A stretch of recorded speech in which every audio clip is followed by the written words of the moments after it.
ఈరోజు నేను చెప్పాలనుకుంటుంది very very important topic. ఎప్పటి నుంచో చెప్పాలనుకుంటున్నా.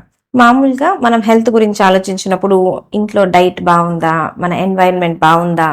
ఎట్లా మనం ఎక్సర్సైజెస్ చేస్తాం? ఇవన్నీ కాన్సంట్రేట్ చేస్తాం. కానీ మనం కాన్సంట్రేట్ చెయ్యంది, మర్చిపోయేది ఏంటి అంటే హెల్త్ ఇన్సూరెన్స్. హెల్త్ ఇన్సూరెన్స్ అనేది చాలా ఇంపార్టెంట్. ఎందుకంటే మనకి ఒంట్లో బాగాలేనప్పుడు దాని మీద కాన్సంట్రేట్ చేయాలి కానీ ఫైనాన్సెస్, డబ్బుల గురించి ఆలోచించాల్సిన అవసరం ఆ టైంలో మనకి పడకూడదు. అట్లా పడకుండా ఉండాలి అంటే ముందు నుంచే మనం ఇన్సూరెన్స్ చేసుకొని ఉండాలి. ఇప్పుడు మా ఫ్యామిలీలోనే అందరం డాక్టర్సే, మళ్ళీ నేనుండేదే హాస్పిటల్లో అయినా కూడా నాకు హెల్త్ ఇన్సూరెన్స్ ఉంది, మా హస్బెండ్కి ఉంది, మా పాపకు ఉంది, 4 ఏళ్ల మా బాబుకు కూడా డే 1 నుంచి హెల్త్ ఇన్సూరెన్స్ కట్టించాను. ఎందుకు అంటే అవసరం ఎప్పుడు వచ్చినా కూడా మనం హెల్త్ విషయంలో ఎప్పుడు నెగ్లెక్ట్ చేయకూడదు. సో ఇప్పుడు మనం 20-25కి వచ్చాము అనుకోండి, మనం జాబ్ స్టార్ట్ చేసామంటే వెంటనే ఇన్సూరెన్స్ పాలసీలు స్టార్ట్ చేసేయాలి. పిల్లలు పుట్టంగానే పిల్లలకు కూడా కట్టించేసేయాలి. ఇప్పుడు మనం పేరెంట్స్ కి ఇప్పుడు 70s లో ఉన్న వాళ్ళకి పెడదాం అనుకున్నాం అనుకోండి, 70s లో ఉన్న వాళ్ళకి అసలు కట్టలేము, చాలా మంది ఇన్సూరెన్స్లు ఇవ్వరు.